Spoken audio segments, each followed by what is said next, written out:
हो, क्योंकि मैं आपको जो प्रश्न कराने वाला हूं इस बार बोर्ड एग्जाम में भाई साहब, वो आप लोगों के सारे इंपॉर्टेंट प्रश्न मैं यहां से उठा रहा हूं। जिसने भी इनके क्वेश्चंस को लगा लिया, देखिए ये अनशॉर्ट पेपर है, और अनशॉर्ट पेपर के जिसने भी क्वेश्चन को तैयार कर लिया तो भाई उसका 95 प्लस मार्क्स तो क्लियर है।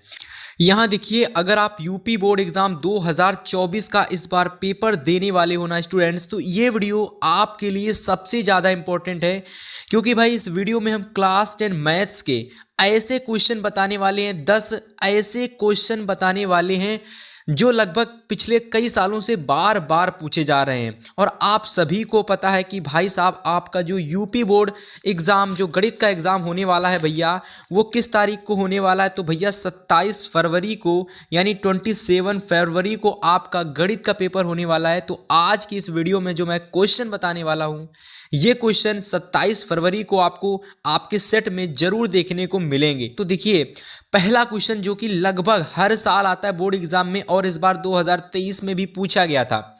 और अगर हम दूसरा क्वेश्चन देखें कि सिद्ध कीजिए, और इस क्वेश्चन को देख लो, लगभग भाई कई सालों से बराबर पूछा जा रहा है। इसके बाद देखिए तीसरा वाला प्रश्न, ये भी काफ़ी इंपॉर्टेंट है। तो अगर आप यूपी बोर्ड एग्जाम के स्टूडेंट हो और इस बार 27 फरवरी को गणित का पेपर देने वाले हो, तो ये वीडियो आपके लिए सबसे ज़्यादा इंपॉर्टेंट है। यानी अगर आप इन प्रश्नों को तैयार करके जाओगे तो जरूर आएंगे, और इसका मैं आपको सॉल्यूशन, यानी सबसे आसान तरीके से क्वेश्चन को एकदम बेस्ट तरीके से बताऊंगा, ऐसा आपको कभी नहीं किसी ने कोचिंग में बताया होगा। तो चलिए सबसे पहले हम देखेंगे पहला क्वेश्चन, जो कि आपको दिख रहा है आपकी स्क्रीन पर। चलिए पहला क्वेश्चन देख लेते हैं, कैसे क्या होगा सब कुछ बताऊंगा आपको डिटेल से एकदम। चलिए सबसे पहले देखिए, पहला क्वेश्चन दे रखा है कि व्याख्या कीजिए। क्या कह रहा है क्वेश्चन? कह रहा है कि व्याख्या कीजिए, कह रहा है व्याख्या कीजिए कि 7 इंटू 11 इंटू 13 और प्लस का 13 है ना, एक ये दे दिया गया, एक संख्या ये दे दी गई है, और आपको एक संख्या, ये पूरी एक संख्या एक और दे दी गई है। ऐसे क्वेश्चन में क्या होता है भैया कि आप लोगों को दो संख्याएं दे दी जाती हैं। सबसे पहले ये संख्या और दूसरी हमारी ये संख्या दे दी गई। ठीक, हमसे कह रहा है इन दोनों संख्या में आपको बताना होगा क्या ये दोनों संख्याएं भाज्य संख्याएं हैं या फिर नहीं हैं। तो चलिए इस क्वेश्चन को सॉल्व करते हैं। और ऐसा क्वेश्चन आपके एग्जाम में हर बार, देखिए हर बार पूछा गया है क्वेश्चन, और हर बार ये 2 नंबर का क्वेश्चन जरूर आता है आपके बोर्ड परीक्षा में। ठीक है, तो चलिए सबसे पहले इसको कैसे हम सॉल्व करेंगे, तो मैं इसके हल हेडिंग डाल दे रहा हूं। आप इसको कैसे सॉल्व करेंगे देखिए सही। सबसे पहले क्या करेंगे, सबसे पहले देखिए यहां पर आपको एक ये समीकरण दे रखा है, या फिर एक ये संख्या दे रखी है, और आपको एक ये संख्या दे रखी है। ठीक, तो सबसे पहले हम लोग पहली संख्या उतार लेते हैं, जो कि हम लोग ऐसे लिखेंगे पॉइंट नंबर 1 डाल के। सबसे पहली संख्या दे रखी है 7 इंटू 11 इंटू 13 और प्लस का 13। अब यहां पर मेरी बात को जरा ध्यान से समझना एकदम अच्छे से। अगर आपसे क्वेश्चन कह दे कि व्याख्या कीजिए ये संख्या और ऐसी संख्या, हो सकता है आपसे एग्जाम में एक ही संख्या पूछी जाए। और अगर आपसे कहते बताइए क्या ये भाज्य संख्या है, तो आपको क्या करना है, जैसे मैं क्वेश्चन लगा रहा हूं ना, सेम वैसे ही क्वेश्चन लगाना है, और बाकी चीजें आपको समझ में क्वेश्चन में आती ही रहेंगी। देखिए अगर आप देखेंगे तो भैया ये यहाँ लिखा हुआ है 7 इंटू 11 इंटू 13 और प्लस का 13। देखो ये पूरी संख्या आपस में मल्टीप्लाई में है, और यहाँ अगर देखो कि केवल और केवल 13 है। ठीक है, तो हम क्या करेंगे, यहाँ से हम 13 को कॉमन ले लेंगे। तो अगर आप देखोगे 7 इंटू 11 बचेगा, और यहाँ पर प्लस का 1 बचेगा। ठीक है, हम क्या करेंगे, सिंपल से यहाँ पर देखिए 13 और ये आपका हो जाएगा 11 से 77, और ये प्लस का 1 आप लोगों का हो जाएगा। और अगर आप इसको देखेंगे तो ये 77 और प्लस 1 यानी हो जाएगा 78 इंटू 13। अगर आप देखेंगे तो यहाँ पर आपको निकल करके आया है, यहाँ पर आपका क्या निकल के आया, यहाँ पर अगर आप संख्या में देखेंगे तो इसके 2 गुणनखंड निकले 13 इंटू 78। और अगर आप लोगों को कहीं पर भी 2 से अधिक या फिर 2 गुणनखंड मिलते हैं तो वह संख्या भाज्य होगी। तो आप यहाँ क्या लिखेंगे, आप यहाँ पर सिंपल सी भाषा में लिखेंगे चूंकि संख्या के 2 गुणनखंड हैं, 2 गुणनखंड हैं, इसलिए यह संख्या भाज्य संख्या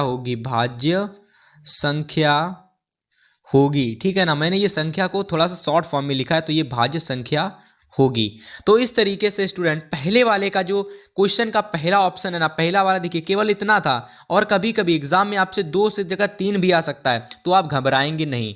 ऐसे क्वेश्चन हमेशा 2 नंबर में हर बार आते हैं। और इसके बाद देखिए ये हमको दे रखा दूसरा वाला। आज की इस वीडियो को ध्यान से देखना, यहाँ से आपको कम से कम 3 से 4 प्रश्न अपने बोर्ड एग्जाम में आपको जरूर आएंगे। आपके एग्जाम में 7 सेट बन के आते हैं, तो 7 सेट में से कम 3 से 4 प्रश्न आपको 7 सेट में देखने को मिलेंगे। ठीक है, तो देखिए पहला वाला हमने करा दिया। दूसरा वाला देखिए आपका क्या दे रखा है। दूसरा वाला है 7 × 6 × 5 × 4 × 3 × 2 × 1 प्लस का 5।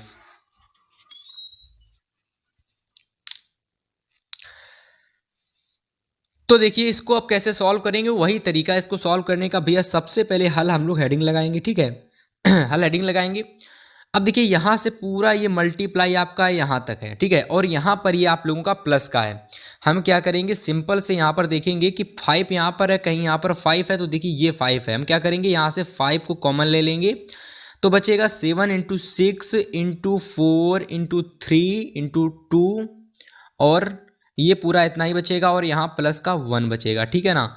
इसके बाद देखिए कुछ इस तरीके से एरो का निशान आप लगाते चलेंगे तो अच्छा लगेगा देखने में एग्जामिनर को। 7 × 42 हो जाएगा, ठीक है।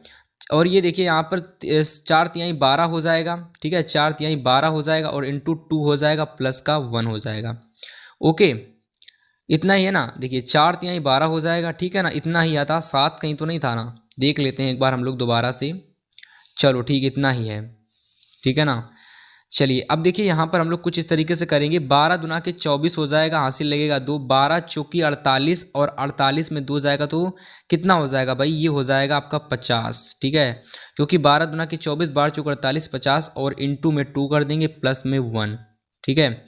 आगे देखिए इसको 5, ये हो जाएगा आपका 2 चाकू 8, 0 2 पंचे 10, और प्लस का 1। आगे देखेंगे इसको, देखिए ये 1008 के संग अगर आप एक जोड़ दोगे तो ये हो जाएगा आपका 1009, ठीक है ना। और अगर आप यहाँ देखोगे तो इसके कि भैया 2 गुणनखंड मिल रहे हैं, तो इस तरीके से इसके भी 2 गुणनखंड मिल रहे हैं। इसका मतलब ये जो संख्या आप लोगों की पूरी संख्या दिख रही थी शुरुआत में, ये भी एक भाज्य संख्या होगी, ठीक है। तो वही चीज़ सिंपल से भाषा में लिखेंगे हम लोग, चूंकि दी गई संख्या के 2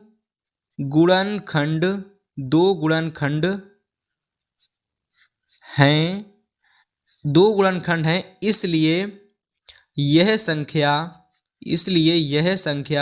एक भाज्य संख्या होगी, ठीक है स्टूडेंट्स। तो चलिए इस तरीके से आप लोग ये वाला क्वेश्चन भी कर लोगे। 1 नंबर का हर साल आता है बोर्ड एग्जाम में, और ऐसे क्वेश्चन को बड़ी आसानी से आप कर सकते हैं, बड़ी आसानी से इसको बना सकते हैं। 1 नंबर या 2 नंबर का हर साल एग्जाम में आते हैं क्वेश्चन, तो मैं वो क्वेश्चन करा रहा हूँ जो 101% आते हैं, ठीक है। तो इस तरीके से ये वाला क्वेश्चन हमारा पूरा फिनिश हो चुका, ठीक है। चलिए तो अब हम लोग देखेंगे अगला क्वेश्चन, जो कि हमारा है सेकेंड क्वेश्चन, जो लगभग बार बार आता है, हर बार आता है, और इसको बताने की कोई ज़रूरत नहीं, क्योंकि आप लोग देख सकते हो, क्योंकि मैं आपको जो प्रश्न कराने वाला हूं इस बार बोर्ड एग्जाम में भाई साहब, वो आप लोगों के सारे इंपॉर्टेंट प्रश्न मैं यहाँ से उठा रहा हूँ। और जिसने भी इनके क्वेश्चंस को लगा लिया, देखिए ये अनशॉर्ट पेपर है, और अनशॉर्ट पेपर के जिसने भी क्वेश्चन को तैयार कर लिया तो भाई उसका 95+ मार्क्स तो क्लियर है, ठीक है। तो भाई इस क्वेश्चन को तैयार कर लेना, जो मैं दूसरा वाला क्वेश्चन आपको बताने जा रहा हूँ। ये लगभग हर साल क्वेश्चन आता है, तो चलिए इसको सॉल्व करते हैं, ठीक है।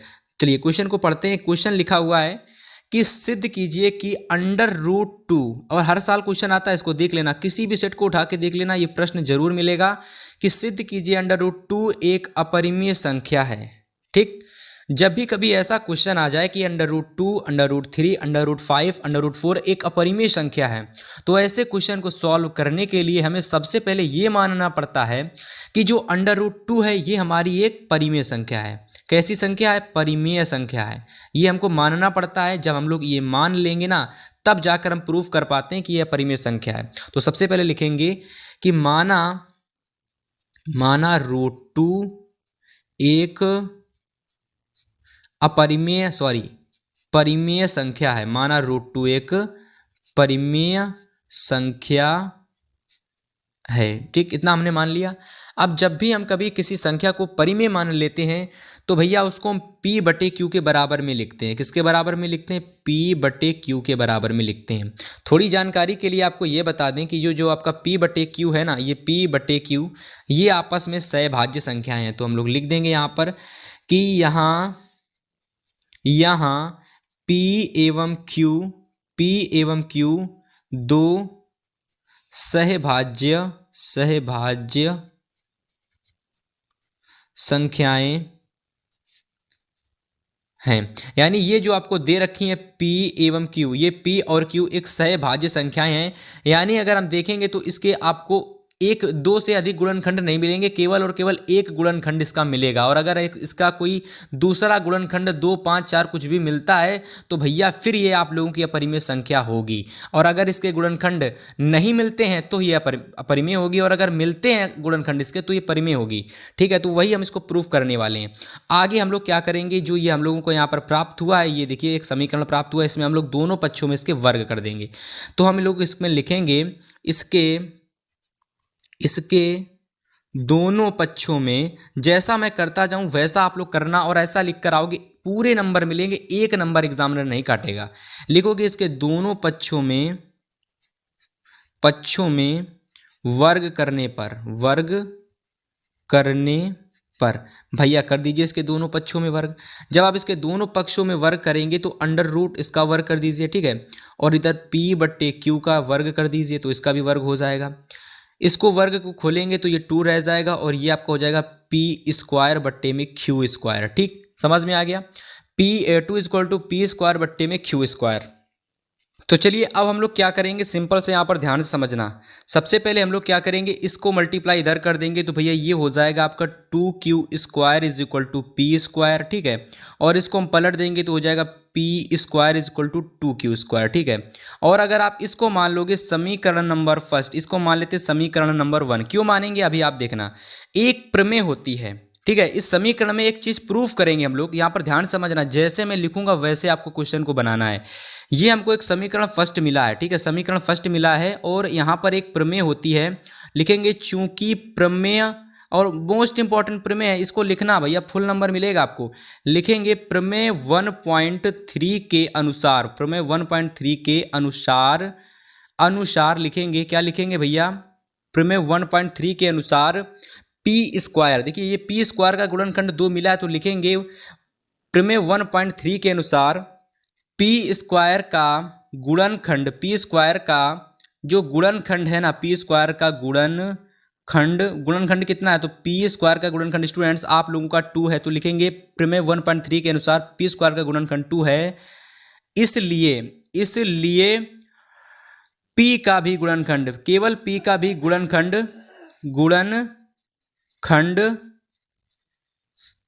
2 होगा। ठीक है ना, P का भी गुणनखंड 2 होगा। इतना लिख दोगे तो फाइनली यहां से आपका एक नया समीकरण बन जाएगा। नया समीकरण क्या बनेगा आपका, तो आप लोगों का जो नया समीकरण है वो बनेगा P is equal to 2K1।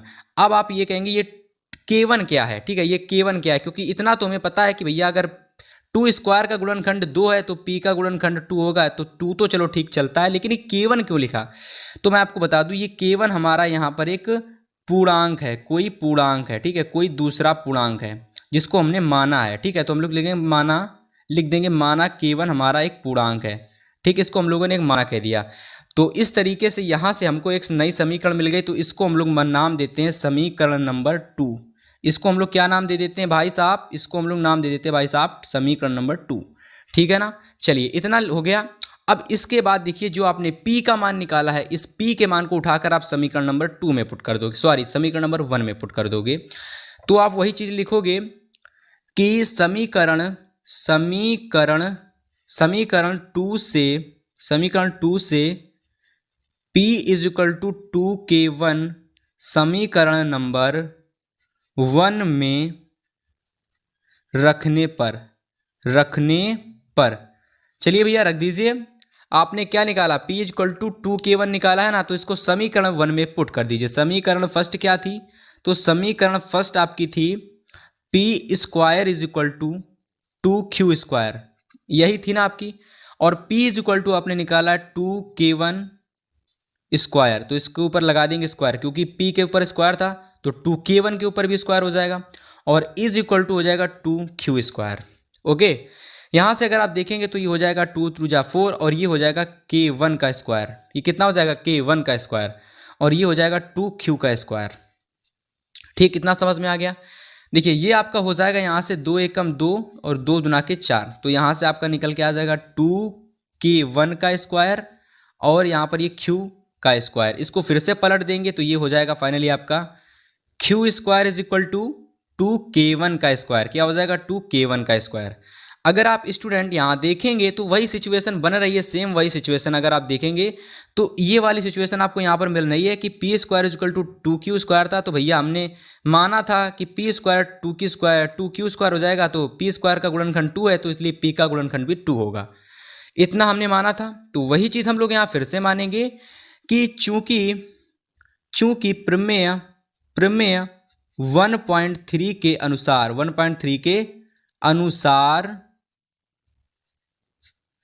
q square का गुणनखंड 2 है, इसलिए q का गुणनखंड भी 2 होगा। ठीक है ना? इतना सब जो समझ गए सभी लोग।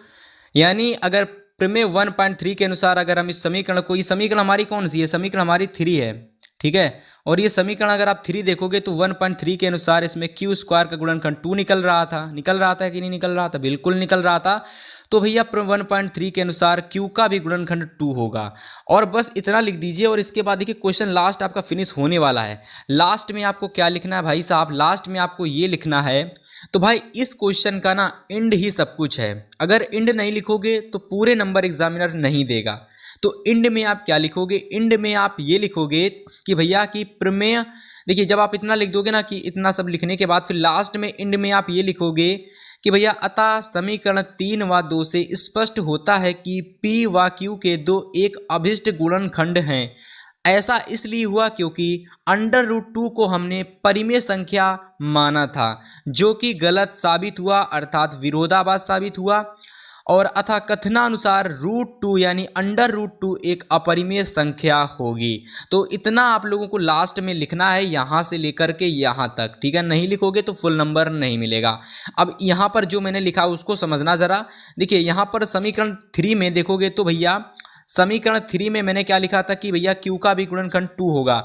यानी इसका मतलब ये है, तो q इज इक्वल टू आपका कोई 2k2 यानी 2k2 बनेगा, और यहाँ पर k2 हमारा कोई नया पूर्णांक होगा।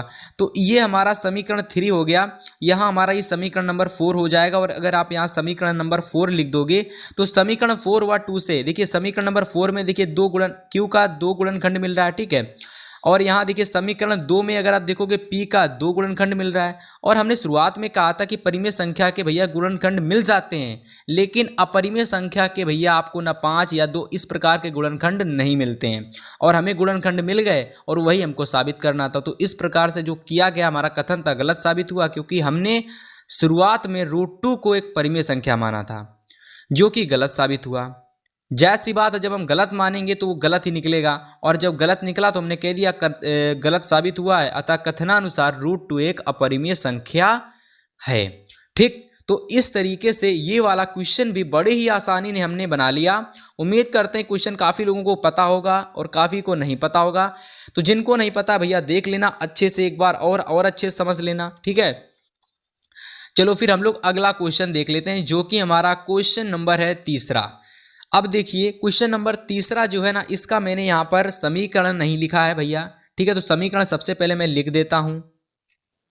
तो फिर देखिए ये आप लोगों का क्वेश्चन है 3, कह रहा है कि p के किन मानों के लिए निम्न समीकरणों के युग्म का अद्वितीय हल है। यानी भैया यहाँ पर समझना, आप लोगों को सिंपल से कुछ क्वेश्चन में है ही नहीं, बड़ा आसान क्वेश्चन है, 2 नंबर या 4 नंबर का मान के चलते 4 नंबर का क्वेश्चन है। मैं आपको 10 मिनट में बताऊंगा, आप इस क्वेश्चन को 5 मिनट में बना लोगे, ठीक है, बड़ी आसानी से एक बार देखने के बाद। देखो हमसे कह रहा है कि p के किन मानों के लिए निम्न समीकरणों का युग्म अद्वितीय हल है।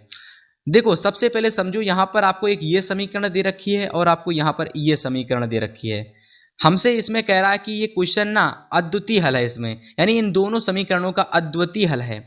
यानी आपको मैं बताऊंगा अद्वितीय हल की कंडीशन क्या होती है, और क्वेश्चन में हमसे पूछ रहा है कि पी का मान क्या होगा, यानी हमसे पी की वैल्यू पूछ रहा है क्या होगी। तो चलिए क्वेश्चन को हम सॉल्व करते हैं। क्या करते हैं स्टूडेंट, सॉल्व करते हैं, हल डाल लेते हैं, क्वेश्चन को डालना शुरू करते हैं। देखिए सबसे पहले हमारा समीकरण जो दे रखा है इसको उतार लेते हैं। क्या है, 4x प्लस का पी वाई। आप इसको उतार लेंगे, जब आप कॉपी में लिखेंगे तो एक बार इस क्वेश्चन को उतार लेंगे, ठीक है। पी वाई प्लस का 8 इज इक्वल टू 0, ठीक है। सेकेंड समीकरण है 2x प्लस का 2y प्लस का 2 is equal to 0। Okay student, अब देखिए जरा यहाँ पर कि सबसे पहली समीकरण हमको ये दे रखी थी, दूसरी समीकरण हमको ये दे रखी थी, ठीक। अब बच्चा यहाँ पर ये समझना जरा कि हमसे कह रहा था कि इन समीकरणों का अद्वितीय हल है, यानी इन समीकरणों के युग्म का अद्वितीय हल है। देखिए अद्वितीय हल की कंडीशन समझिए, अद्वितीय हल, अद्वितीय हल। देखिए अद्वितीय हल की कंडीशन ये होती है भैया, देखिए ध्यान समझिए, आसानी से एकदम बिल्कुल इजी लैंग्वेज में समझिए। अद्वितीय हल की कंडीशन ये होती है कि जो a1/a2 होता है ना, a1/a2, समझ में आ गया, ये डज नॉट इक्वल टू, यानी ये बराबर नहीं होता है b1/b2 के, यानी ये b1/b2 के बराबर में नहीं होता है। तो सिंपल सी बात है कि भैया इसमें हम लोग क्या करेंगे, a1/a2 b1/b2 का मान रखेंगे। मिलेगा कहाँ से, बड़े ध्यान से समझना। समीकरण फर्स्ट ये है, ठीक है, समीकरण सेकंड ये है। जितने भी मान समीकरण 1 से निकलेंगे वो a1 b1 c1 निकलेंगे। जितने भी मान समीकरण 2 से निकलेंगे वो a2 b2 c2 निकलेंगे। a1 की बात करें तो ये आपका a1 हो जाएगा, ठीक है, ये आपका b1 हो जाएगा, ये आप लोग का c1 हो जाएगा। और अगर हम इस वाले समीकरण से बात करें तो ये आपका a2 हो जाएगा, ये आपका b2 हो जाएगा और ये आपका c2 हो जाएगा, ठीक है। यानी x का जो अचर पद होगा वो आपका a2 होगा, y का जो अचर पद होगा वो b2 होगा, है ना। और इस तरीके से ये तो आपका अचर पद है ही। अब सारे मान इजीली तरीके से उठा के पुट कर देते हैं इस समीकरण में। तो a1 अगर आप देखोगे तो 4 है, ठीक है, a2 अगर आप देखोगे तो 2 है, ठीक है ना, b1 अगर आप देखोगे भैया तो ये p है, और अगर आप b2 देखोगे भैया जी तो ये आपका 2 है। सिंपल सी बात, दोनों के बीच में लगा कट्टम का निशान, यानी डज नॉट इक्वल टू बराबर है आपस में, ये आपस में कट जाएगा तो p does not equal to 4 होगा। इसका मतलब क्या कि भैया ये आंसर हमारा होगा, नहीं, ये आंसर हमारा नहीं होगा। फिर भैया जी आंसर क्या होगा, तो आंसर आप लोग यहाँ पर देखिए, आप यहाँ पर आंसर में लिखेंगे, यहाँ आंसर में आप ये लिखेंगे कि अतः, आप लिखेंगे अतः 4 के अतिरिक्त, अतः 4 के अतिरिक्त 4 के अतिरिक्त p के प्रत्येक मान के लिए, p के प्रत्येक मान के लिए,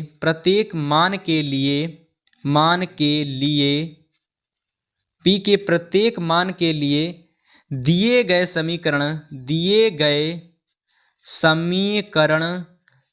समीकरणों का अद्वितीय हल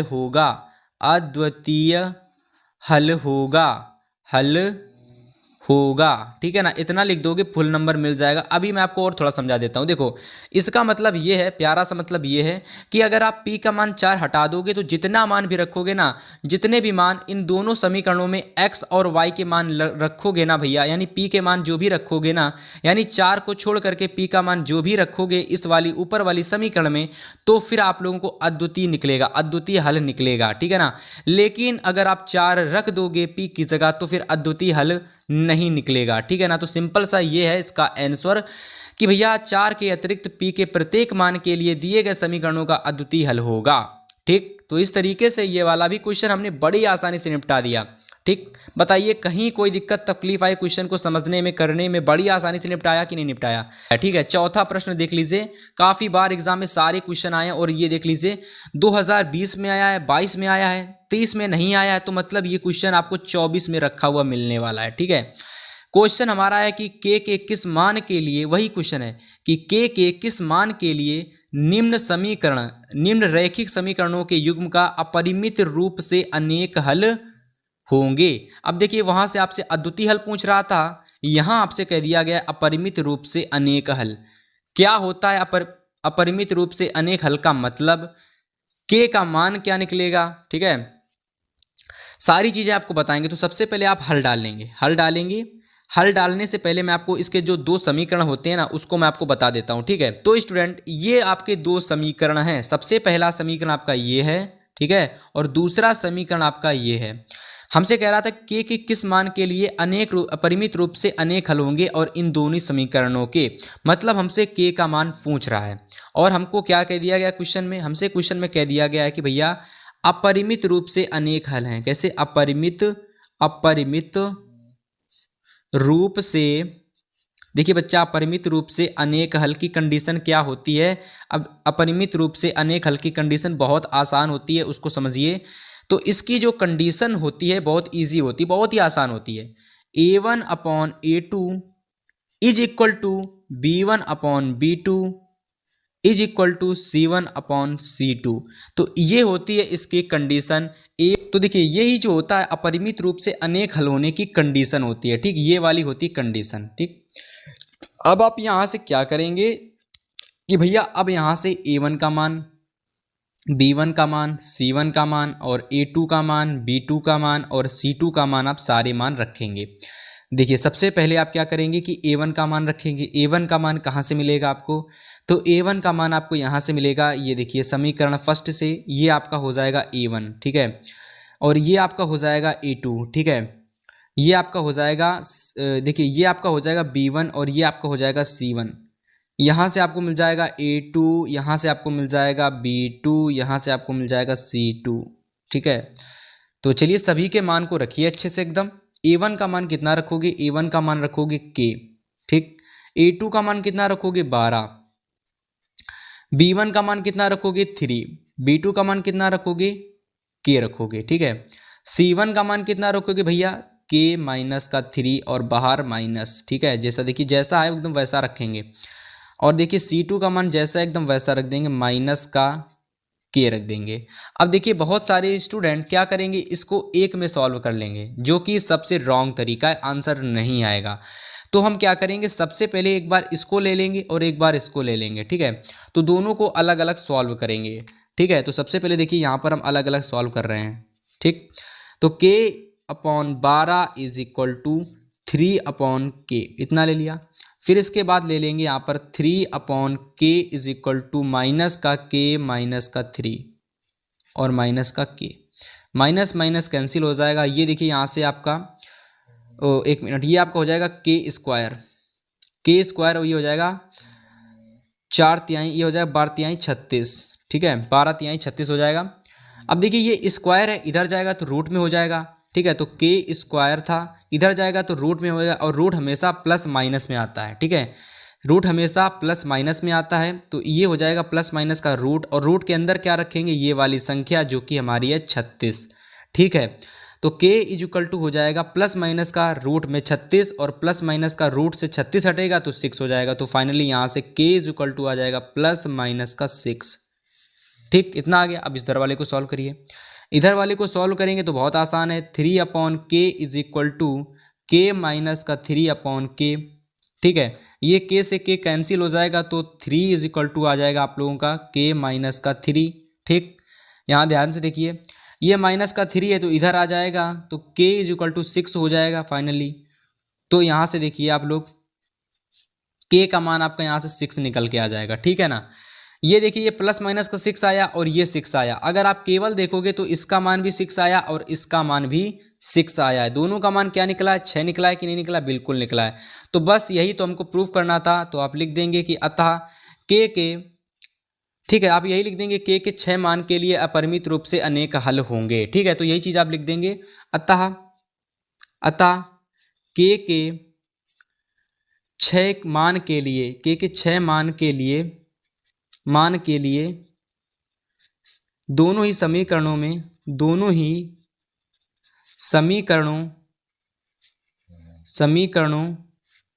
के लिए अपरिमित रूप से अनेक हल होंगे, अपरिमित रूप से अनेक हल होंगे। ठीक, इतना लिख दोगे आंसर आपका पूरा हो जाएगा, यानी क्वेश्चन पूरा मिल जाएगा। 4 नंबर का क्वेश्चन हर साल आता है ऐसा, और यहाँ से आपको 4 नंबर फाइनली मिल जाएंगे। ठीक, देखिए 100% क्वेश्चन फंसने वाले क्वेश्चन को मैं बता रहा हूँ। और ये जो 27 फरवरी को जो आपका गणित का पेपर होगा ना, और उसमें बहुत सारे क्वेश्चन हम आपको टच कराएंगे, ऐसे क्वेश्चन कराएंगे जो आपको बोर्ड एग्जाम में 100% श्योर देखने को मिलेंगे। ठीक है, ऐसे हम आपको क्वेश्चन करवा देंगे। ठीक है, अगला देखिए, अगला क्वेश्चन नंबर हम लोगों का है क्वेश्चन नंबर 5। ठीक है, तो क्वेश्चन नंबर 5 थोड़ा सा लेंदी है, और ये क्वेश्चन तो श्योर है, एकदम श्योर, ये श्योर है आपको 2024 के किसी ना किसी सेट में 101% रखा मिलेगा। देखिए क्वेश्चन है आप लोगों का, क्वेश्चन आप लोगों का है कि दो संख्याओं का अंतर 26 है। कितना है? 26 है। कोई दो संख्याएं हैं हमारी, कोई दो संख्याएं हैं, पहली x है दूसरी y है, दोनों का अंतर 26 है। कह रहा है कि एक संख्या दूसरी संख्या की 3 गुनी है, उन्हें ज्ञात कीजिए, यानी जो संख्याएं हैं वो ज्ञात कीजिए। देखिए स्टूडेंट्स, ऐसे वाले क्वेश्चन में आप लोगों को क्या होना करता है कि भैया इसमें से 2 समीकरणें आपको पहले से ही दे दी जाती हैं। कितनी समीकरणें? 2 समीकरण पहले से ही दे दी जाती हैं, यानी 2 शर्तें आपको यहाँ पर पहले से ही दे दी जाती हैं। चलिए क्वेश्चन को हम सॉल्व करते हैं, हल डाल देते हैं क्वेश्चन को हल, और स्टार्ट करते हैं। ठीक, स्टार्ट करते हैं। तो देखिए सबसे पहले क्वेश्चन नंबर 5 को पढ़ते हैं जरा। क्वेश्चन नंबर 5 को पढ़ लिया ना, तो अब आप लोग यहाँ लिखोगे कि माना दो संख्याएं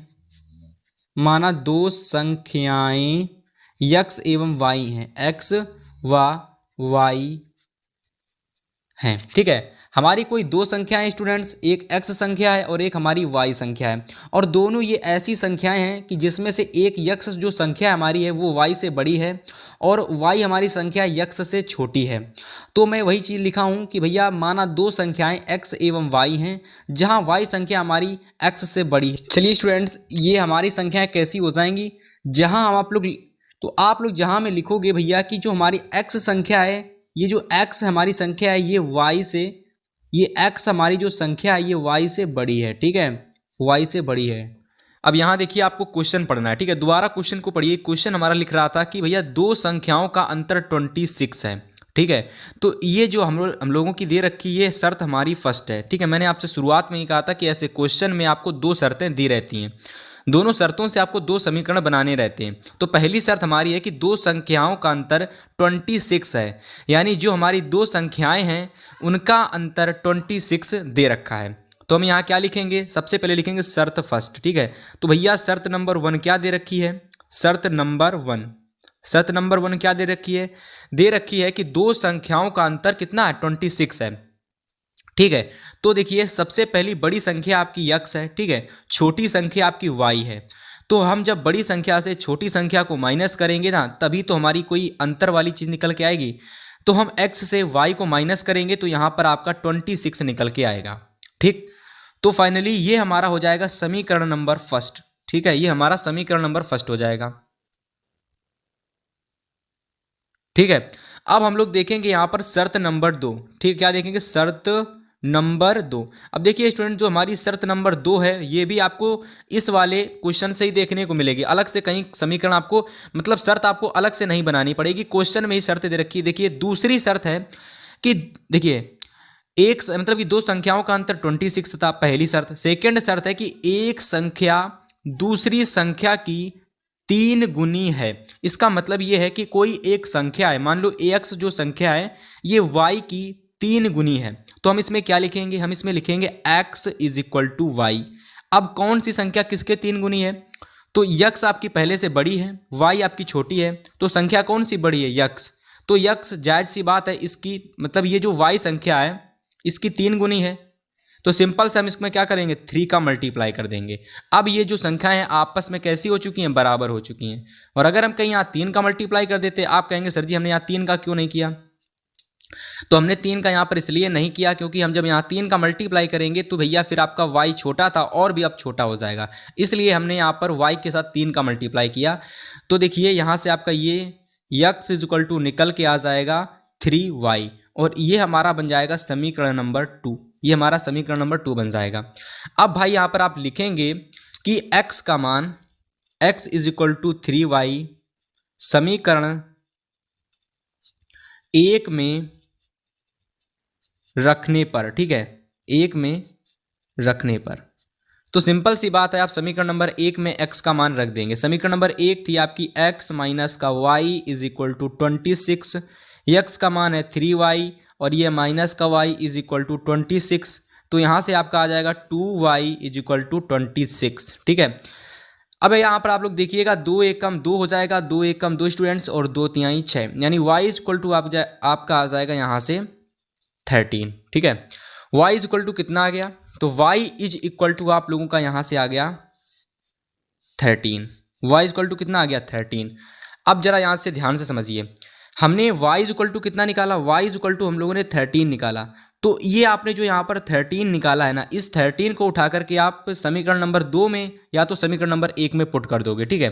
तो हम सिंपल से इसको क्या करेंगे, y इज इक्वल टू 13 को समीकरण 1 में रखने पर, ठीक है, इसको समीकरण 1 में रखेंगे तो वहां से हम लोगों को y मिल जाएगा, ठीक है, क्योंकि हमको x मिल जाएगा, क्योंकि y तो हमको पहले से मिल गया है, ठीक है, y हमको पहले से मिल गया, x हमको निकालना है। तो x हमको कहां से मिलेगा, जब हम लोग y का मान समीकरण नंबर फर्स्ट में रखेंगे या फिर सेकेंड में रखेंगे। तो हम समीकरण नंबर फर्स्ट में रख रहे हैं किसका मान, y का मान।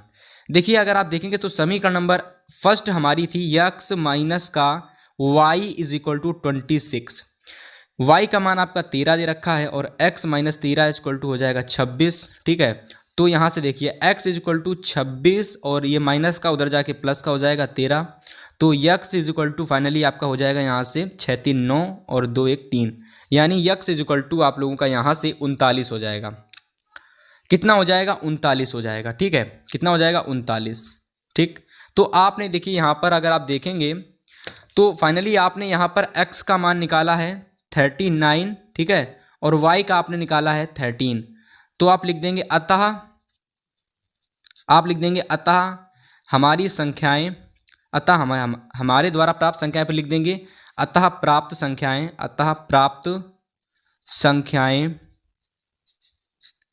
39 एवं 13 होंगी, ठीक है, 13 होंगी, ठीक है।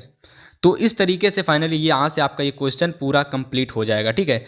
जिस भी स्टूडेंट को इस क्वेश्चन को समझने में कुछ दिक्कत आई हो कि भैया कोई भी स्टेप आपको समझ में ना आया हो, ठीक है, तो आप इस वीडियो को शुरू से देख लेना। देखिए x इक्वल टू 13 आया और y इक्वल टू 13 आया। शुरुआत में हम लोगों ने इनको एक संख्या मान रखा था, ठीक है, हमने x को बड़ी संख्या माना था और y को हमने छोटी संख्या माना था, ठीक है। तो वही चीज़ यहाँ पर हमने इस क्वेश्चन को अच्छे से सॉल्व किया। उम्मीद करते हैं यहाँ तक आपको क्वेश्चन अच्छे समझ में आए होंगे।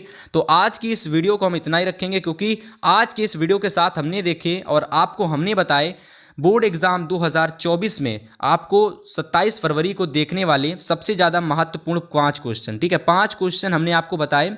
और देखिए इसमें और भी प्रश्न हैं, ठीक है, और भी बहुत सारे प्रश्न हैं। तो और भी जो प्रश्न है उसको हम नेक्स्ट वीडियो में बताएंगे, क्योंकि ये वीडियो फिर लंबी हो जाएगी और फिर दिक्कत हो जाएगी, ठीक है। तो नेक्स्ट वीडियो में रह गए प्रश्नों को हम बताएंगे। तो रह गए प्रश्नों को देखने के लिए और बोर्ड एग्जाम में आपको 95% मार्क्स लाना है तो भैया चैनल को जो है सब्सक्राइब कर लीजिए और फिर हम